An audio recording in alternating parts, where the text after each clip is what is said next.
Emily. It's so nice to be chatting to you. Thanks, Abby. Good to chat to you too. Thanks. So I just first wanted to ask about how the Australian team's currently playing overseas at the moment, and I guess paracycling is a bit different to able-bod because there aren't really any team events, I guess, to do together. How do you kind of all like bond and I guess unite like as a team over there? Like how have you found kind of just doing that? Yeah, well, we arrived a couple of days ago, so everyone's now just finding a bit of a routine and just trying to get into the swing of life over here in Bordeaux. And the way that we sort of bond is we have like a big chill out area actually where we've all been sitting around watching the Olympic Games. So like last night was a big night for track cycling for Australia with the team sprint winning the bronze and team pursuit setting a new world record. So we're all screaming at the screen. So we get like when we have downtime, generally we're hanging out in that common zone. And there'll be opportunities over the next couple of weeks as well to go out and do some social rides and maybe grab a coffee outside of our little bubble here. It's great that you can kind of bond like that. And I wanted to ask about Yeah. you and the fact that you've had a pretty good 2024 already, two gold medals already at the Track World Champs, including a fourth individual pursuit title and a medal at the Road World Cup. How do you feel like you're kind of riding just coming into these games? Like, how's your form?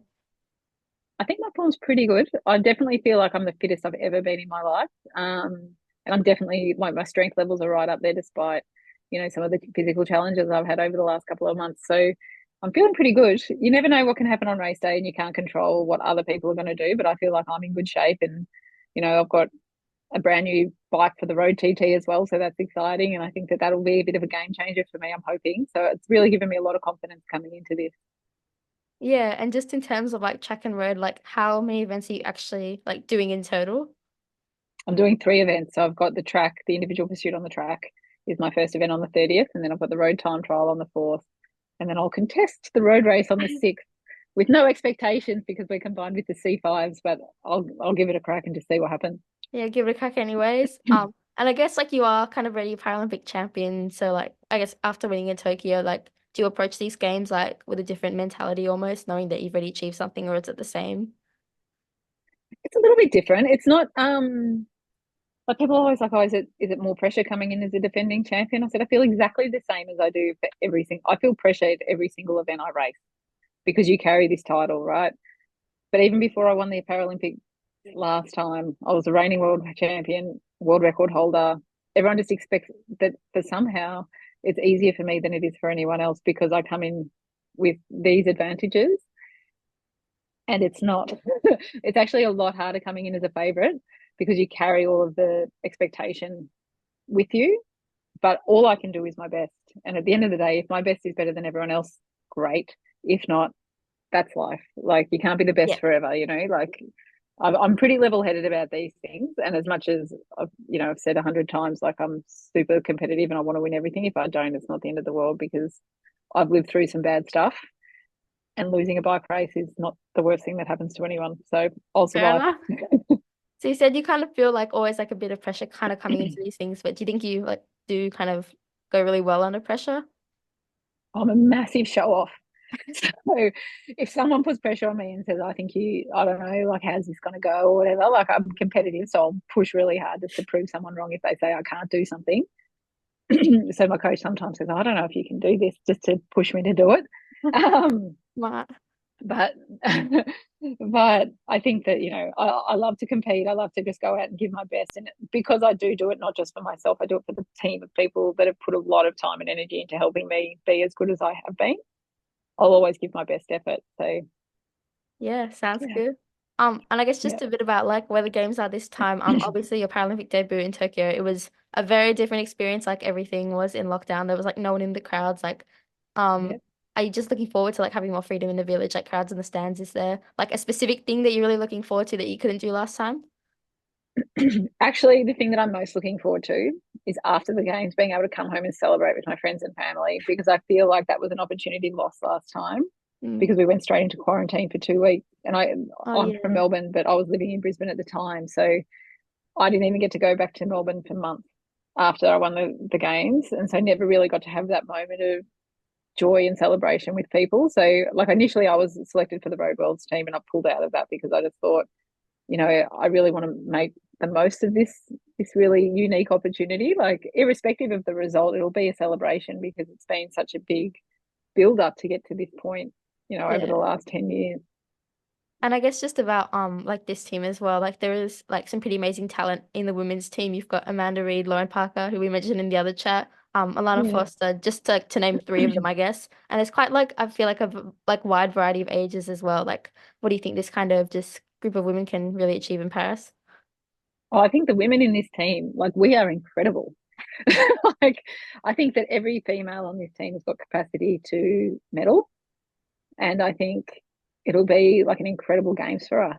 Like we are all really different individuals, and as you say, we're all at different points in life, but we all get along really well as well. And I think that we push each other to be better, and I think that it's really like it's a really unique environment, and I think that we're really lucky to have each other to support each other, but also to help give it pick each other up a little bit, like when things aren't going necessarily perfectly. Yeah. And I guess like I mentioned in that, I'm trying not, I don't want to offend you here or anything, but I was just like thinking like I guess we saw Grace Brown just before like winning her gold at Paris, and saying she's retiring this year in her early 30s. And I feel like quite Yep. a few of the women in this team are like in their late 30s. I guess you kind of in your mid 40s. And like in Tokyo, we also had Kaz Cook who was Don't like say that out loud.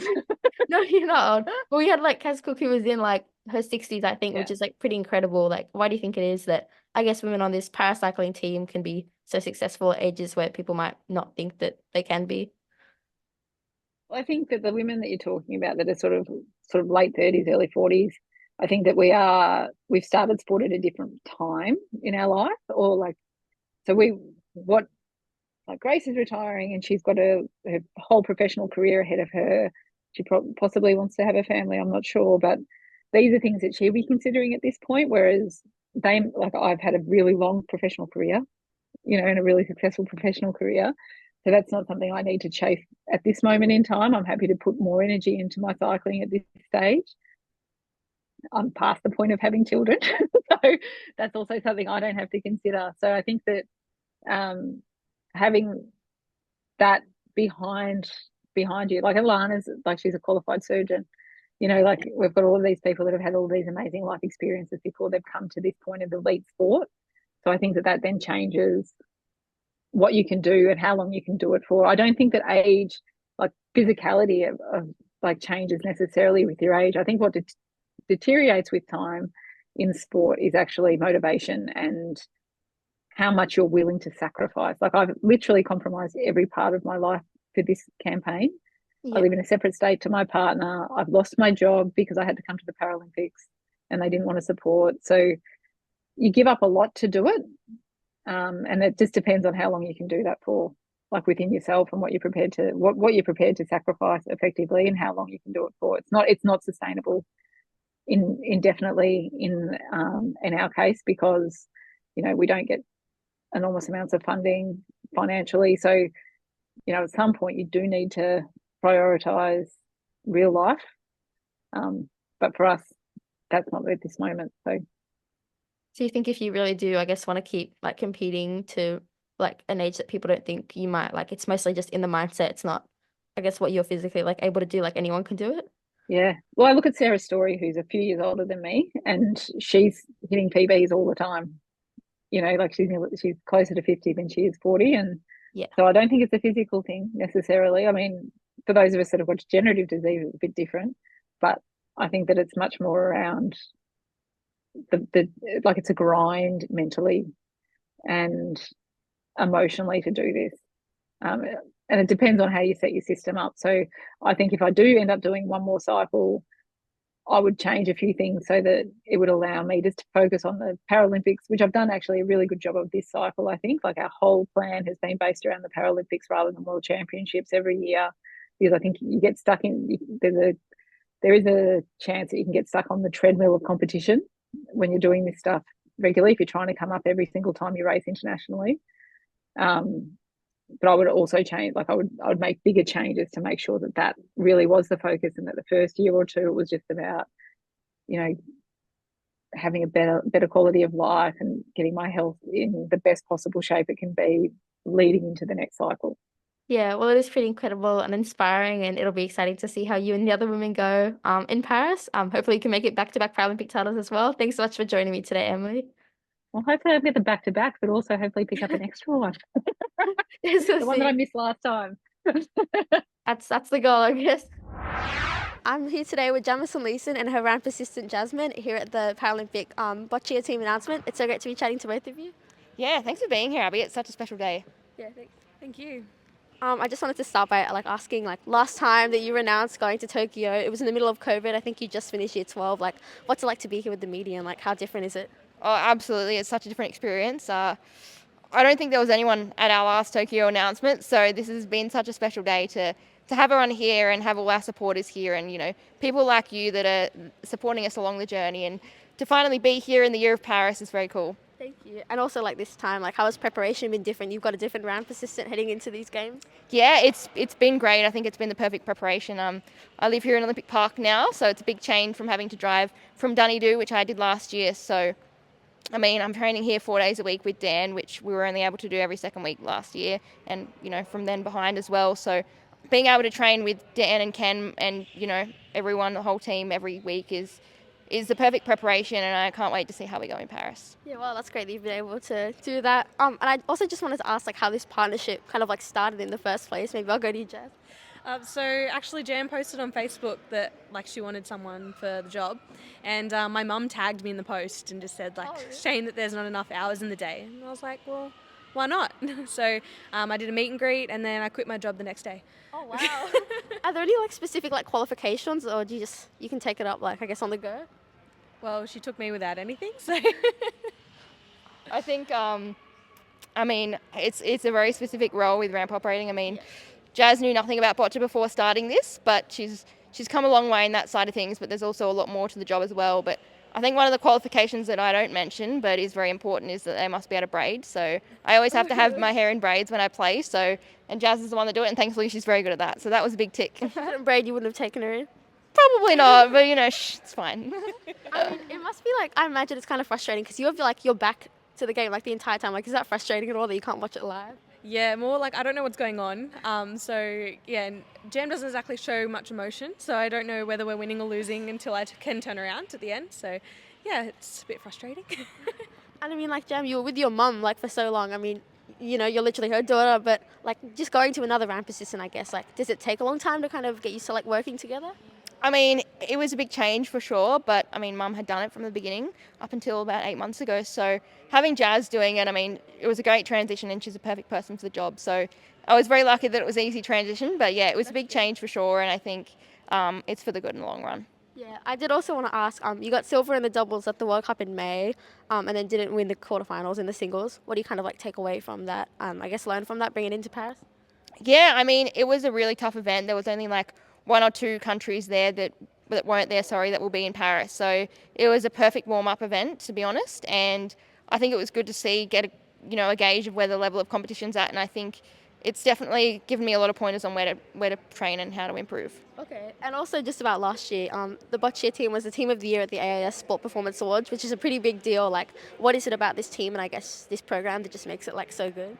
Oh, it was crazy. Winning that award, I remember I wasn't able to go to the awards, unfortunately, because we were heading off to an event, but I remember I was sitting in bed doing some uni work, and I got a message of a photo of Ken holding the award, and I was so shocked, to be honest. I couldn't believe that we had won it, but it's such a privilege to be, I think, one of the first para sport teams to win that award and for Australia, and we work so hard for that, and our team environment is such a special place to be a part of, and like I said, we're together 4 days a week, so we spend a lot of time together and get along really well. Yeah, I was there. I was maybe Jam's here, but that's all right. And I just wanted to go back to talking about Paris for a bit. Obviously, without the restrictions, I imagine going to be a bit more freedom in the village. Is there anyone that you're both looking forward to seeing, any athlete?